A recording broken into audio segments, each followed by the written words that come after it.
Hey everybody, thanks for stopping by the shop. You know my name's Chuck, and this is a real quick one where I beat Bozo.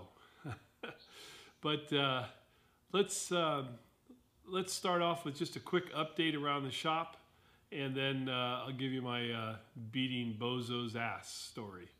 All right, so we're going to go for a quick handheld and give you a little discussion. Hang on here. So first off, I think you can see my welders here. So I have my MIG, my TIG, and my plasma. And in the past here, it was an outlet down there, and I'd have to unplug and plug in to use each welder.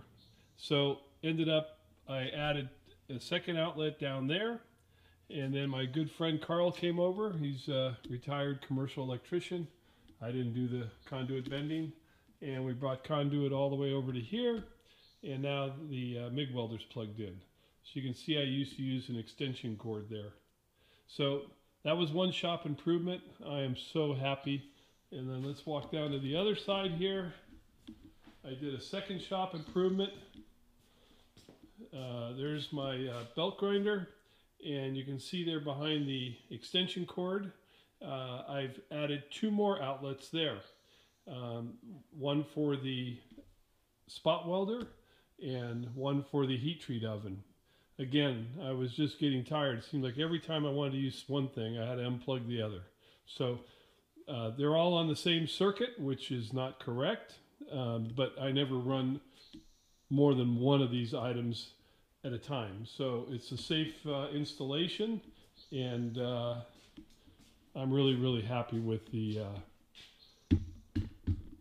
repair. Hang on here a second. So a quick shop update. You can see here is a mandrel, R8 mandrel for a gear cutter. One of the gears and all the rest of the gears are packaged here. These got sent to me from Banggood. And so hopefully you'll see these going to work in a future video. But I thought I'd just show you that got some new tools in the shop. And now for beating Bozo. I'm going to finish this up with a voiceover on some photographs. But this is my Bosch jigsaw. And I had it over there on the bench and moved a piece of wood. And Bozo said, "Hey, watch this," and pushed it off the piece of wood. And I'll blame him. Anyway, it bent the shoe here, which has got steel underneath and it's aluminum, bent the steel shoe, and of course cracked the aluminum. So I'm pretty excited though. I managed to do a repair, and that's what I'm going to talk about with a voiceover. I call it my Fenner repair with liptonization filing. And the cool thing was, I have prescription glasses that go over my contacts, which bring so my contacts are monovision, and this brings me back to stereo vision. And then in my welding helmet, I also have a set of cheaters in that.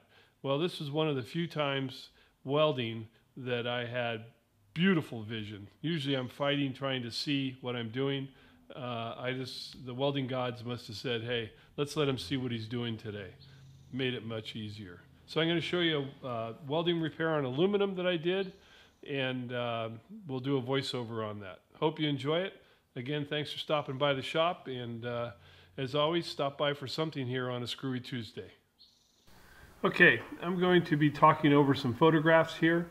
So here you can see the base plate of the jigsaw there, clamped down to a piece of bronze. I have an aluminum block there to locate the load on both front parts of the shoe there, and got an array of can't twist clamps.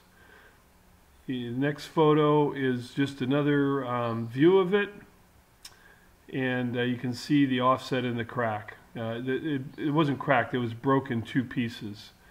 So it's all set to go. I cleaned it, I relieved the edges, so I thought I was completely ready to weld. Here you can see some tacks in place, 1/16 tungsten with 1/16 filler at about 60 amps AC.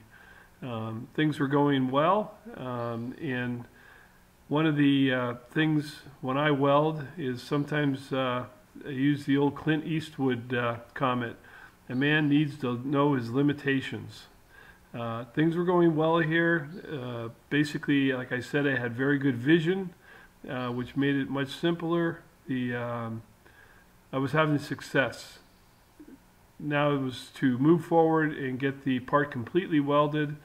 And there's another view that's where it's moved on some, and I'm getting closer to getting the welding completed. And we're going to click to another photo here. Let's see what we got. It's another view, same thing again, quick little shot of a little different there. And then here, my welding's complete. Now you can notice I've got it on a small mag plate that I have. You can see this end of the bolts where I put the steel shoe back on. That's holding it down under the mag plate, which allowed me to do my Lipton imitation of filing, but started to try to clean up my welds. And you notice the little slot there. I didn't want to go to try to weld that. I didn't want to blow it out.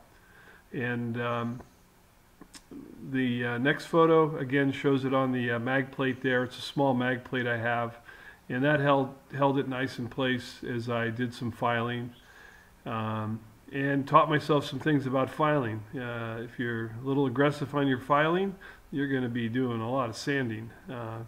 But all in all, it turned out well. Once I was done with all the filing and sanding, it had a visit to the glass beater to put a finish on it where the whole unit looks finished, and there's the finished part. It's nice and strong.